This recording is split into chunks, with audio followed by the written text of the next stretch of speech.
Reincarnation. The idea that we return to another body after the death of our current body has fascinated humanity since the beginning of time. It raises arresting questions. What is life? What is consciousness? Is there a biological base of consciousness? It's the kind of question that we cannot address from a scientific point of view. Is birth really the beginning? It's one of the more difficult questions from either from a scientific or a philosophical standpoint. Is death truly the end? Presumably, everyone has had past lives. New discoveries from the frontiers of consciousness studies. You cannot reduce mind consciousness to brain activity. Near-death experiences. Consciousness separates from the body and goes over the body. And past life memories research. There is some entity that carries on. Are shedding new light on the way we look at life. Science today is witnessing a paradigm shift. The paradigm shift is going to affect us in a major way. New alternative explanations are emerging. Science is really good at experiments and theory development, and marry that with the mystical experience, we'll develop a whole new civilization. Could it be that now, finally, we are closer to understanding the timeless mysteries of life, death, and reincarnation?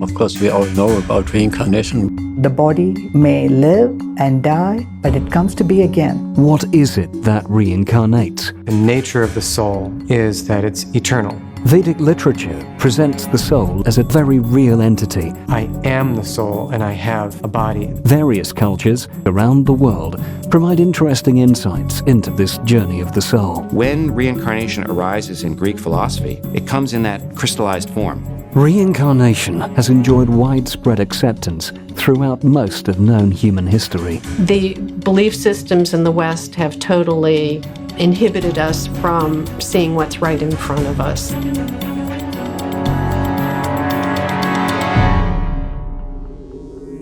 The word reincarnation refers to the concept that human beings, and perhaps non-human beings, consist of two separable components: a physical body and a psychical entity called the soul. At the death of a physical body, the soul persists and eventually becomes associated with a new body.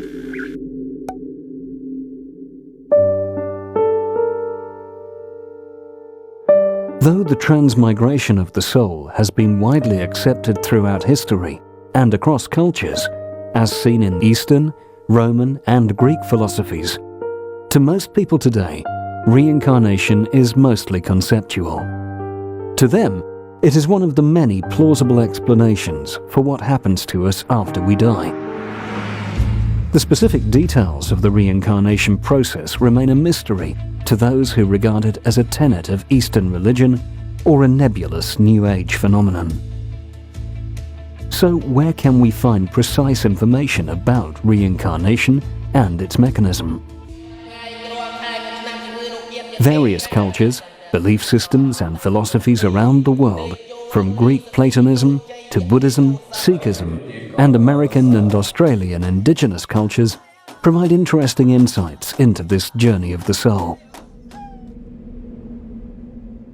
Some may have reservations about consulting ancient texts in our present scientific age. Considering past insights is, however, a time-honored tradition, even within the world of science. The wisdom traditions have a lot to say about interiority, about the subjective world. Science is really good about the objective world. In order to know the comprehensive world, we need to combine both of those in some meaningful way. The roots of reincarnation can be traced back to ancient India and its philosophical texts. The Vedic Literature Library provides a detailed framework to understand the mechanism of reincarnation. I look at the texts themselves, without any preconceived idea. Of course, we all know about reincarnation, but I look at the texts and see what they have to say and see how that concept developed. Central to the idea of reincarnation is the question, what is it that reincarnates? Or what passes from one body to another? Vedic literature presents the soul as something concrete, a very real entity with its own distinctive characteristics. In the second chapter of the Bhagavad Gita, the immortal nature of the soul is emphasized. Over and over again, these verses remind us that the soul is immortal. The body may live and die, but it comes to be again. And these verses are recited even now in Hindu funerals, cremation rituals, to remind us and to comfort human beings that the same soul which you knew here will take another form and be another being at a different time.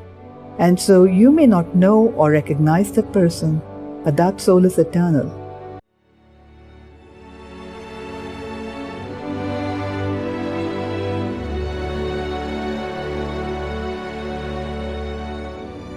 It is this indestructible, spiritual, and eternal nature of the soul that underscores the fact that the soul and the body are fundamentally different.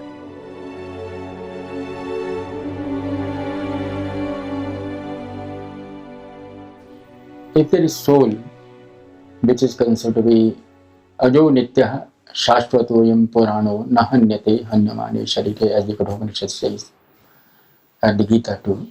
Ajo nitya, this is self-born, nitya, permanent, shashvata, eternal, purana, ancient, nahanyate hanyamane sharire, even if the body is killed, it is not killed. So therefore, it has its existence. Why is the soul so amazing?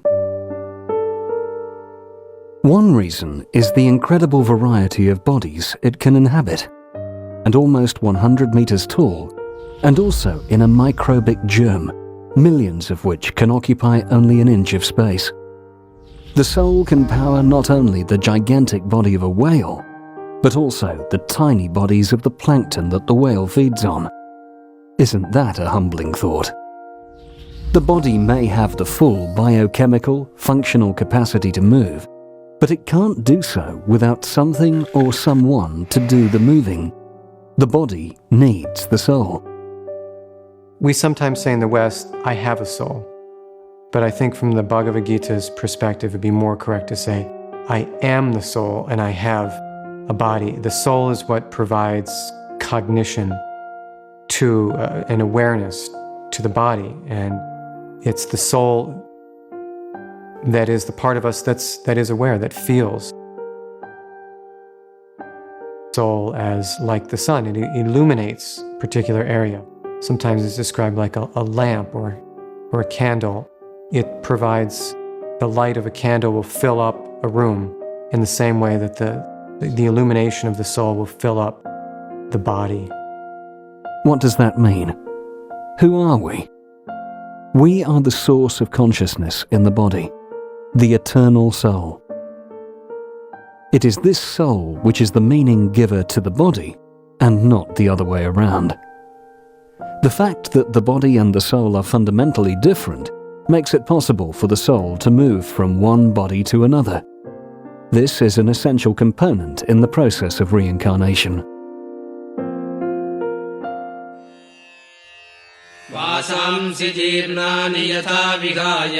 As a man discards worn-out clothes to put on new and different ones, so the embodied self discards its worn-out bodies to take on the new ones. It's a very powerful simile in which we throw out clothes which are of no more use to us and take on and rejoice in new ones. So the death is not really a time to feel sad. We're only discarding stuff which we don't need anymore. Nearly all of us long to live forever. Even the tiniest creatures take the most amazing measures to avoid death. This universal will to live is all the more remarkable when we consider that death is the most undeniable fact of life. Why do we have such a deep-rooted desire for eternal existence, something that is so utterly impossible for the body to attain?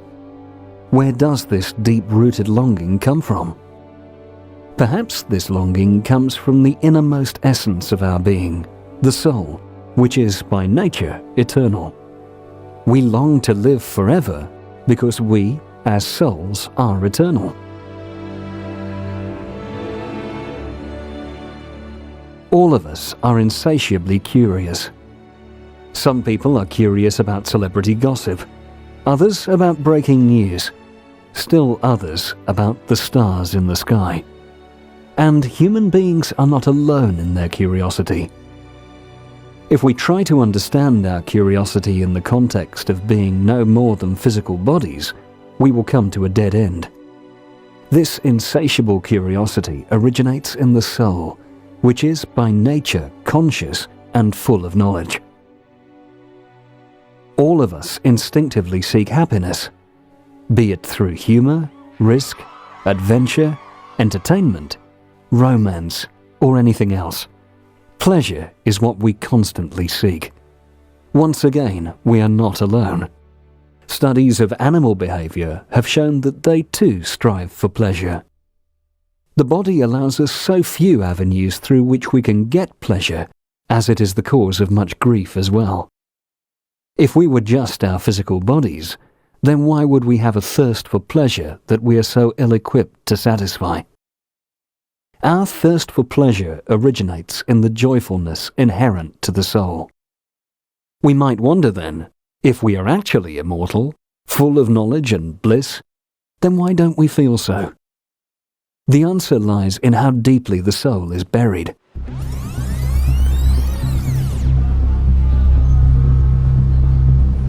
Our past materialistic actions create deep impressions on our psyche that almost entirely obscure our awareness of the soul or our spiritual identity or consciousness. Further, it is the covering of this consciousness that differentiates between humans, animals, and plants. So we may be a human being, we could be an animal. It is a creature. And therefore, all these creatures at some point will reach liberation.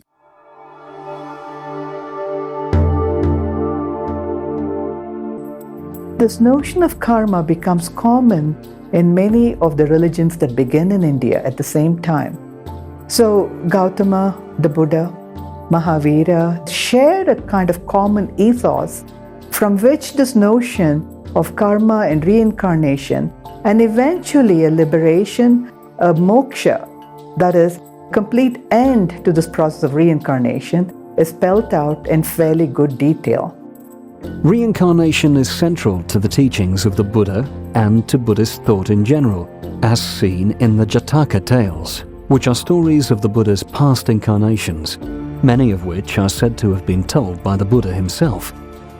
These tales illustrate the compassion of the Buddha by describing how he incarnated as a god, as an animal, and even as a tree in order to help souls in various stages of bondage to attain liberation or nirvana or moksha.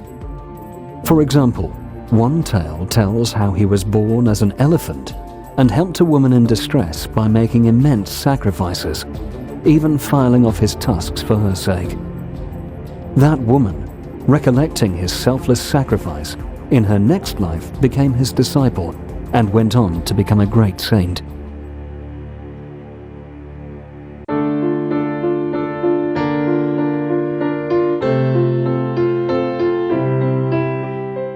Much like Buddhism, Jainism too believes in reincarnation.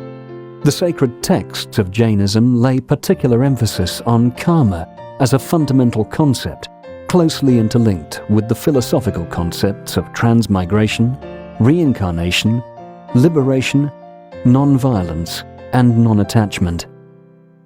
The Uttaradhyayana Sutra states that on account of its karma, the soul takes birth sometimes as an ant, or an animal, or bird, or human, or into the different worlds of God, of demons, and so on. The soul bound by karma goes round and round in the cycle of birth and death, till it achieves liberation.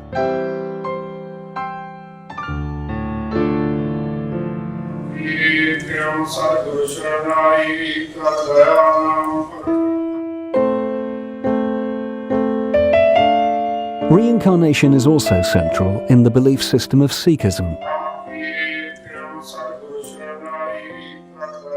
Guru Granth Sahib, the holy text of Sikhism, states that all living beings, including animals, have souls, and the souls go through different life forms until they are purified to become one with God.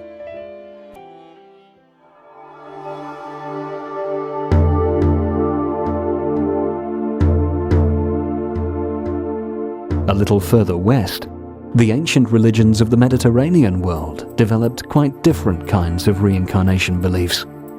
For instance, Greek Platonism asserted the pre-existence of the soul in the celestial world and its fall in the human body due to sin.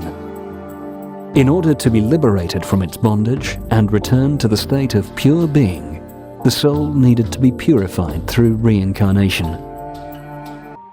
Perhaps the most colourful explanation or story about reincarnation comes in the dialogue of Phaedrus, where the soul is analogized as a chariot drawn by two horses.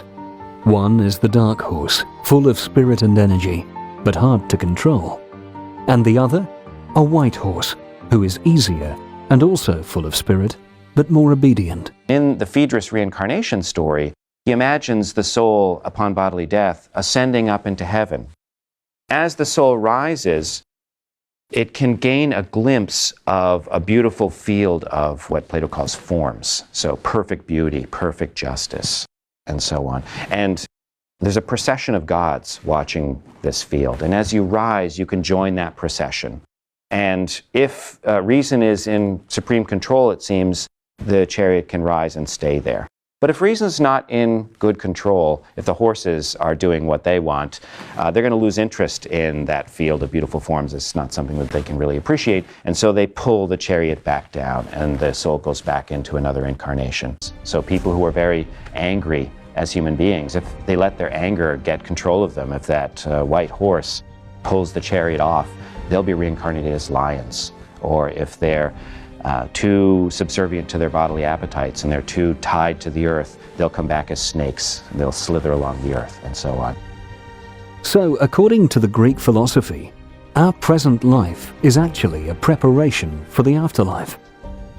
Plato says it quite clearly in his book, Phaedrus.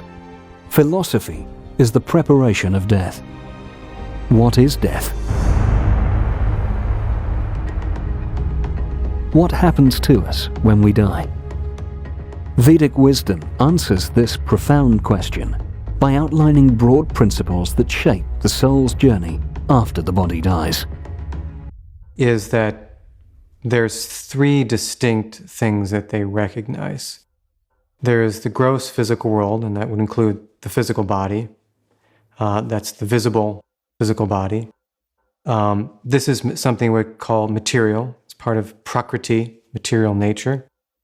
Its definition being that it's always in a state of transformation and flux. It's moving.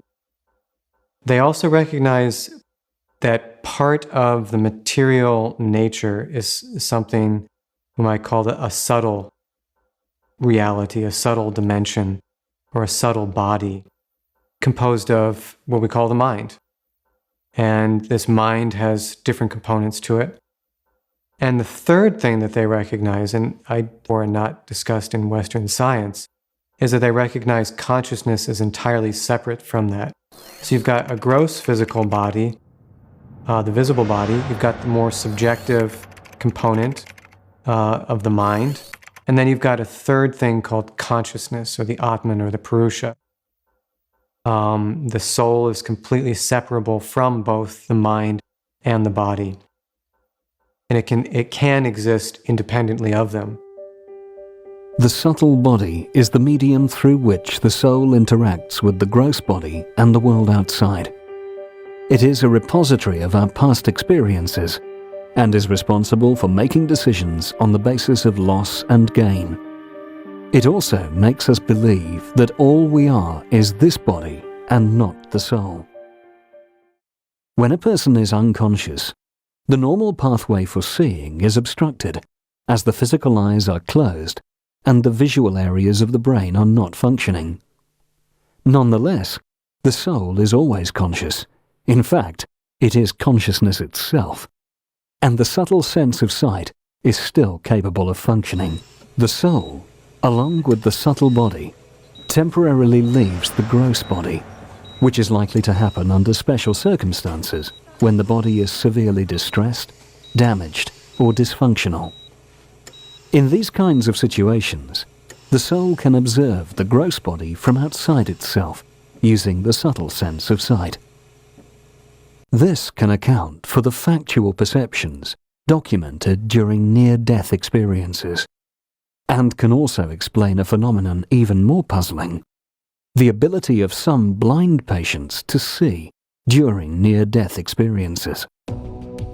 There are numerous documented cases in which children in various parts of the world remember precise details about deceased people who they claim to have been in a previous life. At the moment of death, the soul and the subtle body leave the gross body and move to another gross body. The memories are stored not just in the physical brain, but also in the mind part of the subtle body. Theoretically, memories from one's past lives are available for recall in the present and future lives. But generally speaking, these memories are so deep within the mind that for most of us, they don't seem to exist at all. Nonetheless, in some rare individuals, memories of a past life remain. Often this is true for individuals who died suddenly, violently, or both.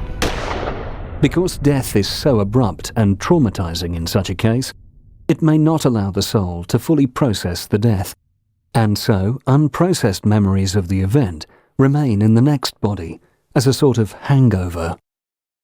This can also offer an explanation for birthmarks and birth defects in some cases, involving past life memories.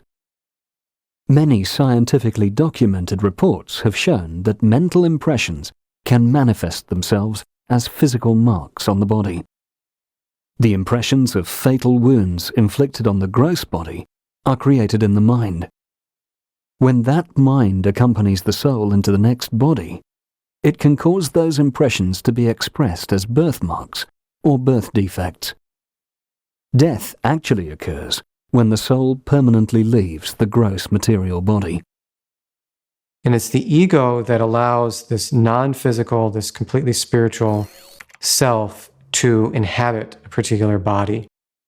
The ego is what makes, it ties the non-physical soul to the mental and the physical bodies. In a text like the Bhagavata Purana, it's described as a knot. It's what causes the connection between the non-physical self and the mental and the physical. When the soul exits from the gross body at the moment of death, it is encapsulated within the subtle body. The gateway through which a soul departs indicates its next destination. The ideal place to leave was sort of the upper part of the body through one of the chakras, or these centers of energy within the body that were sort of circular and provided sort of gateways between the external and the internal, the physical bodies. Souls that depart through the holes in the head continue on towards the higher, more evolved realms of the universe, whereas the souls that depart through the other holes are headed toward lower, less evolved realms. The Puranas in general paint very, very elaborate and interesting pictures about what happens at death. And because there's so many different types of karmas, people are performing so many different types of actions, the post-mortem life or after-death life is very different for different people. And in between humans and gods, there's all kinds of different creatures. There's embodied lives of ghosts, and there's under realms as well. There's realms of the Nagas, of the reptilians, and all of these different places are candidates for the soul. You can go to any type of these different realms. And so you get these very elaborate and detailed descriptions about all kinds of worlds and spaces that exist still within the material sphere, but it's a very colorful. When the soul sets off on its journey to the next body, it is given a transitional body. Equipped with this body, the soul is taken by nature's arrangement to its next destination. In exceptional cases, when the soul does not get a next physical body, then it stays in a disembodied state.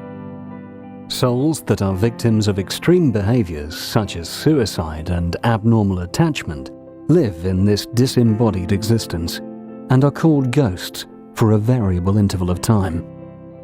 Typically, the body a particular soul gets is determined by the broad principles that underlie the mechanism of reincarnation. Reincarnation is, therefore, something like taking off an old suit and putting on a new one. Just as the type of suit we wear is usually determined by our taste and our budget, the soul's new suit is determined by its desires, its attachments, and the karma it has acquired. Similar to the belief system of the Greeks, as detailed by Plato, but this changes when the soul gets a human body. Why? Because the human body allows the soul to express its free will. The capacity of the human body to redirect its consciousness from a material to a spiritual level offers the soul an opportunity to escape the cycle of reincarnation and attain an eternal life. When we attain this destination, the mystery of reincarnation is unraveled. Death transcended, eternity reclaimed. Although they can be attributed to the close exchanges between Southeast Asia and Eastern Europe, the fact is that many cultures of the world have believed in reincarnation and continue to do so at present. The belief has been reported in several groups from diverse locations, including some Islamic sects of Western Asia, of Alevis and Druzes from Lebanon, numerous natives in North America, many tribes of East and West Africa, the Trobriand Islanders of the South Pacific, and the northern tribes of Central Australia. Haida Gwaii is an archipelago on the north coast of British Columbia, Canada. The First Nations people of British Columbia experience reincarnation as a revitalization of their culture. I have been doing a lot of research with reincarnation among indigenous peoples in North America, and I did not expect that when I went to do research towards my PhD at Harvard with the Beaver Indians, who are in northeastern British Columbia. And I was surprised that when a new baby would be born, they'd say, "Oh, this is such and such an elder, come back." Amongst the Haidas, reincarnation isn't mysterious. That's the way it is. So, the old people would say, you don't have to fear death, but you certainly don't need to rush to it either. It'll come, in its time. And so when it does, there's certain understandings of how it works. Like for instance, it depends on how you die to where you go. That mysterious and seems like a lot of people do understand it in that way. A lot of other cultures beside our own. So amongst our people, there's a lot of stories where there's good evidence, like of somebody putting things away before they die, and then in the next incarnation going and retrieving it is one pretty extreme example, because it's not as if you come back as the same person. You're starting again. You build your own personage and become a different new person. So you got to get on and live the next life that you're given, and so on. I didn't know that Native people, that reincarnation is a deep part of their worldview and spiritual belief.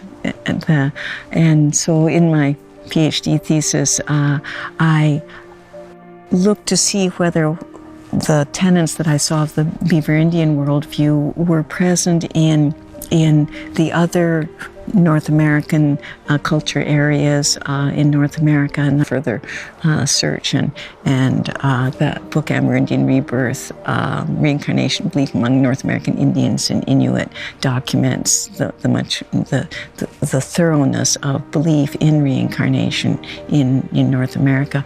It's before it was known that the indigenous people in Australia, many peoples in Africa, and Ian studied a number of them, such as the Igbo, have belief in reincarnation. It is therefore quite plausible that the belief in reincarnation arose independently in different places, in different times. It is obviously not just one or two of the world's cultures that have accepted reincarnation as a part of their worldview. Various religions that occupy a significant place in any culture also accept reincarnation. So there is precedent for believing in reincarnation. A lot of indigenous cultures have had a belief in reincarnation. And if you do a survey of all the beliefs around the world, almost in every place, in every isolated place across the world, some concept of reincarnation has emerged. It's just as natural as watching the cycles in nature. And people have known this forever. So I think that the belief systems in the West have totally inhibited us from seeing what's right in front of us. But we can still infer that the principle of reincarnation has enjoyed widespread acceptance throughout most of known human history and presents a global intellectual appeal. Ralph Waldo Emerson, an American poet and father of the Transcendentalist movement in the 19th century, said, "The soul comes from without into the human body, as into a temporary abode, and it goes out of it anew. It passes into other habitations, for the soul is immortal." Tracing back humanity's thought footprints about reincarnation from early antiquity to the present day, across a wide spectrum of time, faiths, civilizations, and great thinkers, at least one thing stands to reason. The idea of reincarnation has always existed and is deeply entwined with man's philosophical journey. If we agree that our body is peripheral to our core identity, all bodily differences stand exposed as inconsequential. We may have been born and bred in different races, classes, nations, cultures, or even religions. But all these categories apply only to our bodies. Beyond these bodies are our souls. A sense of awareness that life is an unending continuum in which death is a milestone that we have passed many times before helps expand the horizons of our consciousness far beyond death in this lifetime, to the ultimate destination of eternal happiness. This reincarnation worldview offers us freedom from materialism, bodily discrimination, fear of death, and the agony of bereavement. Ours is an age characterized by a zeal for freedom and a willingness to sacrifice anything for that end. Maybe it's time to direct that zeal toward gaining all these freedoms and sacrificing whatever preconceptions stand in our way. As the famed Austrian philosopher Rudolf Steiner once said, "Just as an age was once ready to receive the Copernican theory of the universe, so is our age ready for the idea of reincarnation to be brought into the general consciousness of humanity."